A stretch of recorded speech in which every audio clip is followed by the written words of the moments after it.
प्रमाण पत्र बनाने के लिए सबसे पहले आपको गूगल ओपन करना है। गूगल में टाइप करना है RTPS। जैसे इतना लिखते हैं आपके सामने serviceonline.bihar.gov.in का यह ऑफिशियल वेबसाइट आएगा। इसे ओपन करेंगे और यहाँ पर देखेंगे एक ऑप्शन मिलता है ऑनलाइन आवेदन दे, जिसमें आप देखेंगे सामान्य प्रशासन विभाग का ऑप्शन मिलता है और इसमें आपको आवासीय प्रमाण पत्र का भी ऑप्शन मिलता है, जाति प्रमाण पत्र का भी, आय प्रमाण पत्र का भी, नॉन क्रीमिलियर जो कि बिहार सरकार वाला भी है और केंद्र सरकार वाला भी है। तो आपको जो भी प्रमाण पत्र बनानी है आप उस पर क्लिक करेंगे। अभी फिलहाल मैं इसमें जाति प्रमाण पत्र बनाने की प्रक्रिया बता रहा हूँ, तो जाति प्रमाण पत्र वाले विकल्प पर क्लिक करेंगे। आप बताना है कि ये प्रमाण पत्र आपको किस स्तर से बनानी है, अंचल स्तर से या अनुमंडल स्तर से या जिला स्तर से। तो आप अपना स्तर यहाँ से सिलेक्ट करेंगे।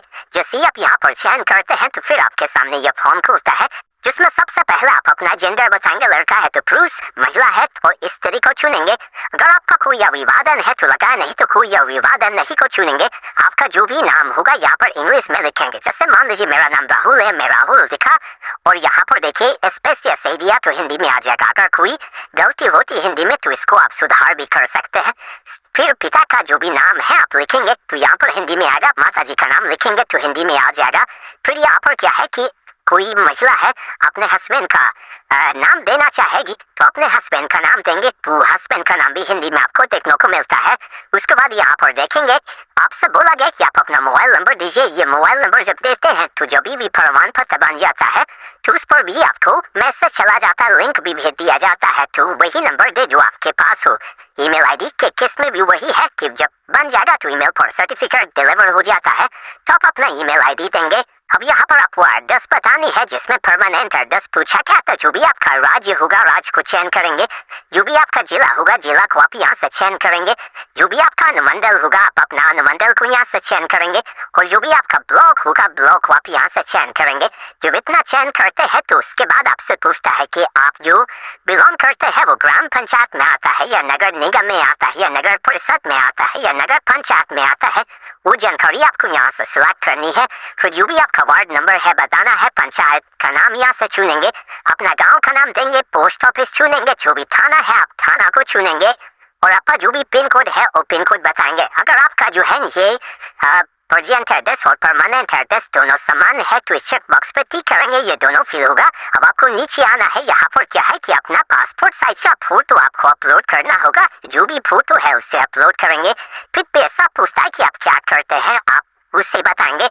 फिर इसमें पूछा गया कि आप ये बताएं कि आप किस कैटेगरी से बिलोंग करते हैं, अपना कैटेगरी को चुनेंगे।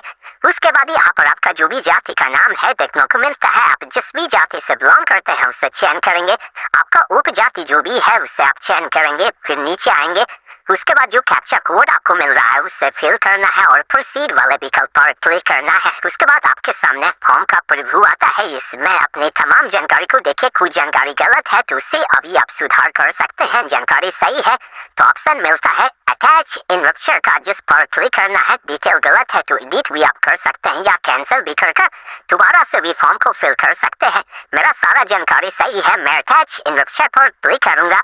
अब आपको यहाँ पर एक डॉक्यूमेंट देनी है। वो डॉक्यूमेंट आप अपना आधार कार्ड दे सकते हैं, अपना वोटर आईडी कार्ड दे सकते हैं, मनरेगा जॉब कार्ड दे सकते हैं, ड्राइविंग लाइसेंस दे सकते हैं, पैन कार्ड दे सकते हैं। तो जो डॉक्यूमेंट आप सपोर्टिंग डॉक्यूमेंट के रूप में लगाना चाहे उस डॉक्यूमेंट को आप यहाँ से सिलेक्ट करेंगे और डॉक्यूमेंट को यहाँ से अपलोड करेंगे।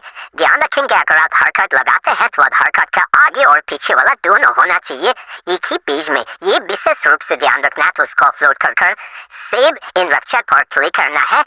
उसके बाद फॉर्म का जो है फाइनल प्रीव्यू आता है। एक बार फाइनल प्रीव्यू में अपनी तमाम जानकारी देखे, कहीं भी कोई गलती है तो अभी भी आप कैंसिल कर सकते हैं। जानकारी सही है तो आपको सबमिट वाले विकल्प पर क्लिक करना है। उसके बाद फॉर्म का जो है फाइनल प्रिंट आता है। प्रिंट भी आप देखेंगे तो ये आवेदन फॉर्म जो आपने सबमिट किया है ये कब आपको प्राप्त होंगे वो डेट भी बताई गई है। कब सबमिट किया है, कितने दिनों के कार्य दिवस लगेगा और सारी जानकारी मिलेगी। अगर आपको इसका प्रिंट लेना है तो नीचे में देखिए एक ऑप्शन मिलता है एक्सपोर्ट टू पीडीएफ, जिस पर क्लिक करना है। पीडीएफ में ये डाउनलोड हो चुका है, इसे ओपन कर सकते हैं। अब इस प्रमाण पत्र का स्टेटस देखना है या इसे डाउनलोड करना है। जो बन जाएगा तो यहाँ पर देखिए आवेदन संख्या को दिए गए हैं। इस आवेदन संख्या को नोट करेंगे और RTPS के वेबसाइट पर ही आएंगे तो यहाँ पर देखिए ऑप्शन आपको मिलता है आवेदन की स्थिति। देखिए आप इस पर क्लिक करेंगे, जब इस पर क्लिक करते हैं थोड़ा सा वेट करेंगे, ये आपको अगले पेज पे रिडायरेक्ट करेगा। यहाँ पर बोलता है कि आप आवेदन का अपना जो है रेफरेंस नंबर दीजिए। आप इस पर क्लिक कर जो रेफरेंस नंबर अभी मैंने बताया है वो आप यहाँ पर डालेंगे। फॉर्म आपने किस डेट को सबमिट किया है वो डेट आप कैलेंडर की मदद से यहाँ से सिलेक्ट करेंगे।